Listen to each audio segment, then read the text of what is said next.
Hi guys, welcome to the Maui Show.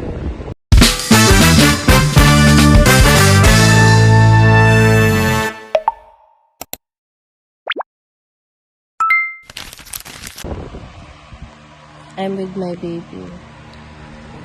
So, yung makikita nyo ganito ang itsura ko at home. Walang ligo. Wala pang ligo. Ayan. Kakapadede pa lang. At mess up. Totally mess. Sa mga friends ko sa Facebook, nakikita nyo na nag-post ako ng mga picture kong pretty ako. At sa loob ng bahay. Yung sa loob ng bahay. There's times na ganito yung itsura ko. Messy hair. The real me. Real me, the postpartum version myself. Kasi ganun talaga eh. Kahit anong positive mo, tatamaan ka ng postpartum. Kasi ganito yung itsura ko. Yan yung baby ko. Yan.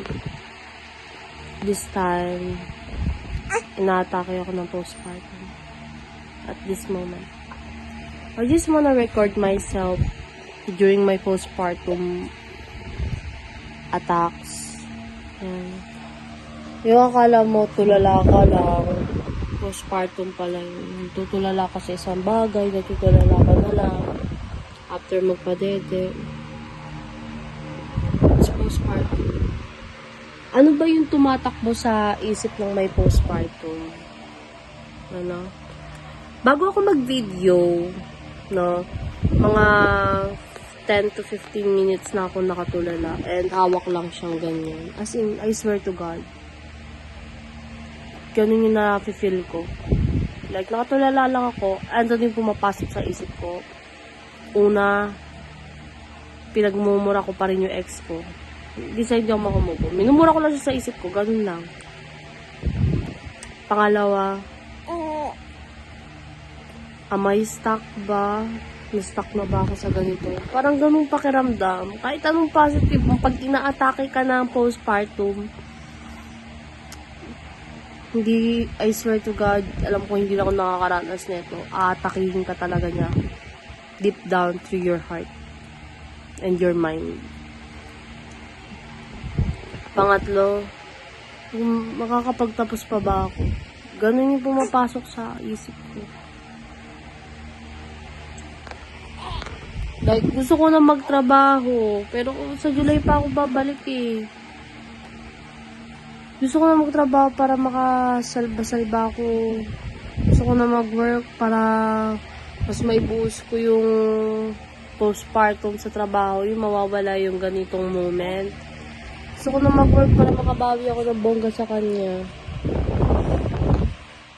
I don't know bakit ganito yung atake ng postpartum. I don't have tears. Pero nung unang, unang week, first week, second week, umiyak ako and I posted a video on my TikTok. Pero ngayon, ganun to, bigla, hindi ko alam na yung gantong natutulala pala, parang wasted, is what you call postpartum attacks pala talaga.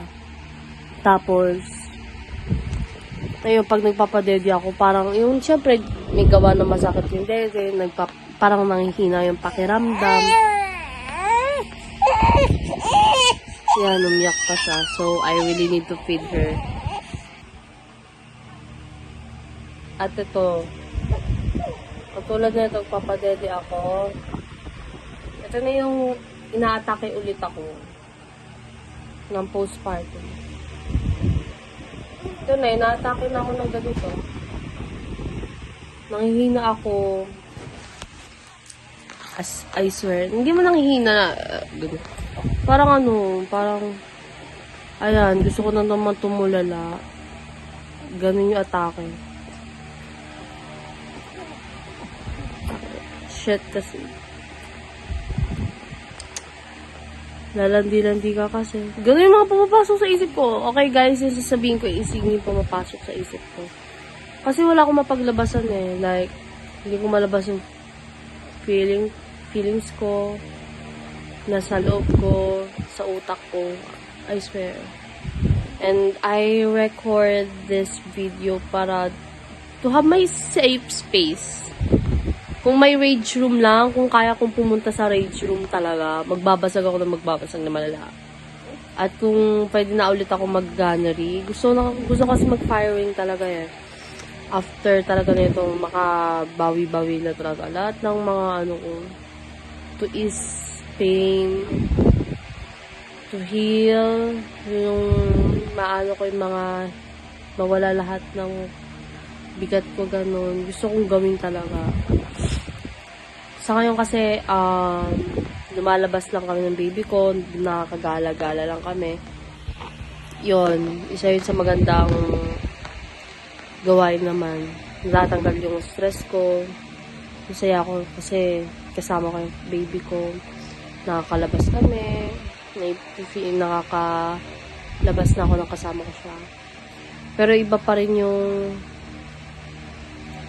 pag ima-atake yung postpartum. I really don't know na ganito pala, na postpartum na pala yung tawag sa ganito.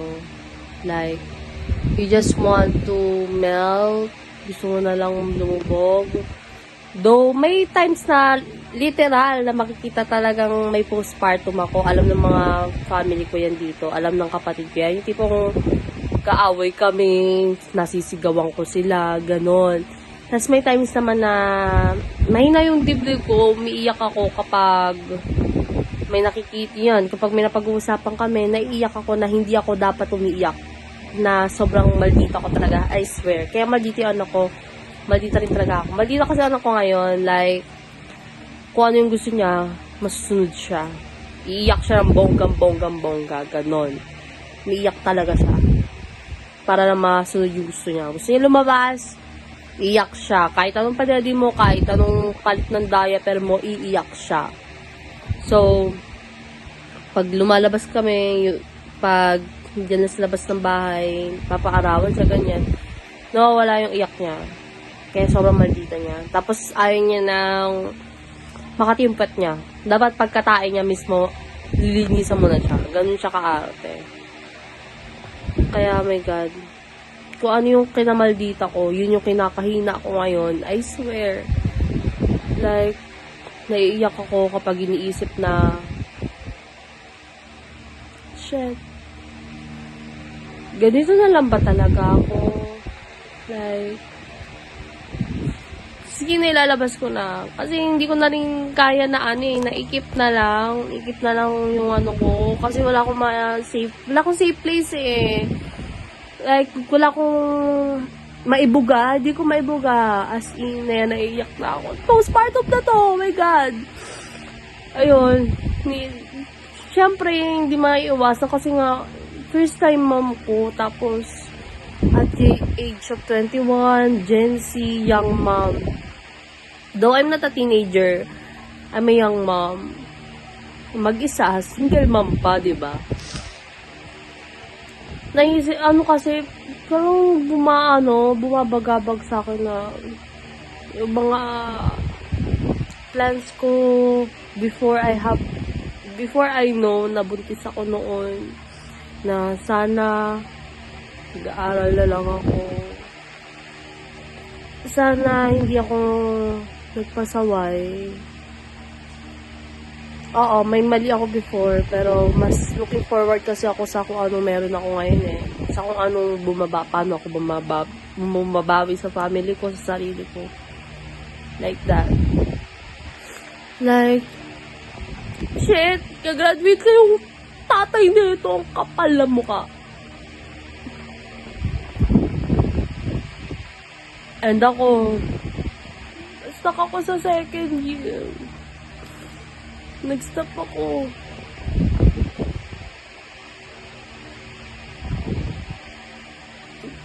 Para maituloy yung pagbubuntis ko. Nang walang duda, walang dalawang isip na ituloy yung pagbubuntis ko. Di ko naisip na magpalaglag to have my own life. I sacrifice. Siya gagraduate na siya ngayong taon. Kompleto na yung pangarap niya. Ako, I have to sacrifice this year. Kailangan kong mag-ipon. Kailangan kong i-boost lahat. Kailangan kong mag-grind. Para sa baby ko. Para sa kanya. Kailangan kong bumawi sa sarili ko. Kailangan kong bumawi sa lahat-lahat. Ngayong taon. Bago ako makabalik. Sinisip ko kung makakabalik ba ako? Makakabalik ba ako? Ang daya-daya kasi. Sobrang daya. Pero, thankful ako. Thankful ako sa baby ko kasi kung wala siya siguro, kung natuloy yung pag-aaral ko mag-isa sa San Juan, tapos nanilan ako mabuhay ako mag-isa doon. Siguro, oo, matutupad ko yung mag-aaral ako habang nagtatrabaho. Pero hindi ko siguro mapafind kung sino talaga ako. Hindi ko makikita na malakas ako kung gaano ko kayang, kung ano yung pinaka-bravest part ng buhay ko. Hindi ko makikita yung sarili ko. Hindi ko mapapalakas yung sarili ko nang wala siya. Kasi ngayon, yung mundo ko umiikot sa kanya. Alam ko, ako lang din yung mundo niya. Kasi, kami dalawa lang eh. Yung mundo lang namin isa't isa eh. Kasi nga, he stole my life, my youth. Shit, 5 years yun.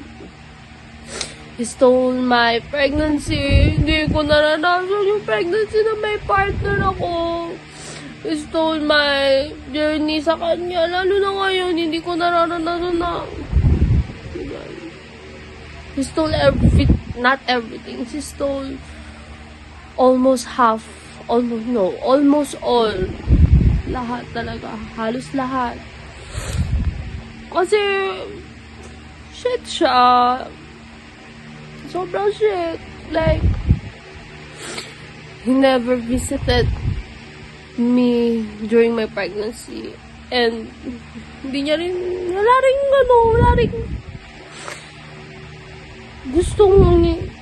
hindi niya rin gustong puntahan yung anak niya ngayon.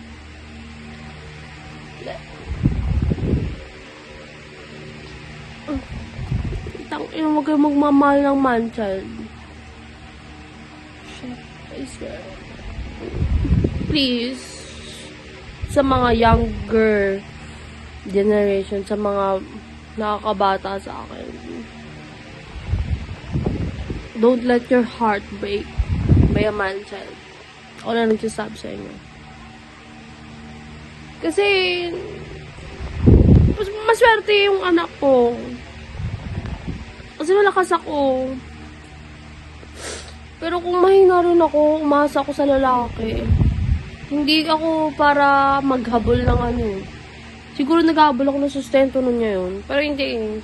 Thankful ako na meron akong support system at malakas ako.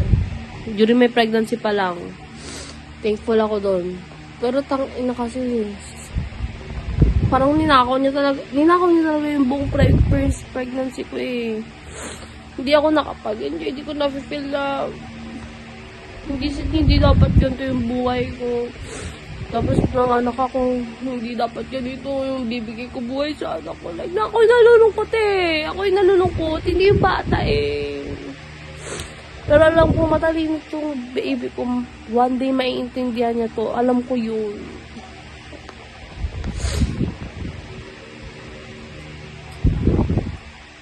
Ang postpartum ko. I'm so sorry guys kung nakikita nyo kung ganito, kung nababaliw ako. Lahat na nararamdaman ko ngayon, just postpartum. Pero I know how positive I am. I know na I will figure this out. Na this year, ibubuhos ko lahat sa baby ko. Na walang mangyayaring pasyitan sa akin. Na Lahat, as in, babawi ako yung taong punong-puno lang talaga. After that, study ko talaga. Tutuloy ko. Kasi ayoko pumayag ng ganito na lang. Na-stop na lang, oo, may trabaho ako, oo, I enjoy. Pero gusto ko pa rin siya isabay sa buhay ko. Kasi, yun pa rin ako eh. Gusto ko pa rin ituloy yung sarili ko. I still have life. I am a mother, but I still have life. I do believe na hindi ako mapapagod sa sarili ko. Gusto ko, kasi pinaka-achievement ko na yun. Gusto ko talaga maipush ngayon lahat ng kailangan ng anak ko ngayon, lahat ng pagpapagod gagawin ko ngayong taon para next year wala na akong problem. Hindi mo sa wala akong problema kasi hindi mo nawawala ng problema ang tao, di ba? Para next year may ibabalik ko na yung kung ano yung nahingi ko. At ayokong mahinto na lang talaga kasi pangarap ko yun eh. Isa pa yun sa ninakaw niya. Sa ninakaw niyang hayop siya. Isa pa sa ninakaw niya sa akin kaya gusto ko pa rin ituloy. At well, I don't give a fuck naman. Don't get me wrong ha, sa iniiyak ko. I don't give a fuck naman sa kanya. What really needs to end will end. Was ended. Na talaga, was ended. Ano ba yan? English major. Kaya, rap nga ni Charis. Diba? English major, pero bobo pa rin sa English. Kaya nga mag-aaral, diba? At ayun, I can't wait na makapag-work na para magtuloy-tuloy na to. Kasi ngayon, nakakabaliw, I swear, nakakabaliw maging nanay ng ganitong sitwasyon. I swear. Kaya kung nakikita nyo maganda, please, stare at me. Charis. Kung nakikita nyo akong maganda and I'm living on my life, I really deserve that. Okay? We really deserve na lumabas ng anak ko.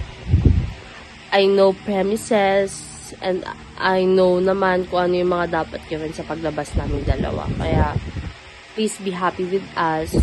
And, ayun lang naman. I just recorded this one moment na inatake ako ng postpartum. Ayun lang naman. Ganun siya. At least, nakita niyo naman hindi ako diba? Parang saglit lang. Kasi nga, ganun yung atake niya sa akin. Like, hindi ako yung postpartum na magwawala, ganyan. May times na napipil ko yun, pero ayun. Lala lang kasi ng, mas malala pala yung bigla kang tumutulala. Kasi sumasakit yung dibdib ko. Ayos. Yun talaga. Yung nararamdaman. Habang papadede, parang nalulungkot ako na hindi ko maintindihan. Ganun. Pero I know na God is always with me naman. Kahit anong gawin ko, kahit anong nararamdaman ko, how I feel sad, mad, angry, lahat-lahat, I know He's with me. And through God, I know that He will help me. He's always helping me. And the fact lang talaga na Candice yung name ng anak ko it is for her to remind that she can do everything and she will rise through with it. Ganda, no? Pinag-isipan ko talaga. Can and rise.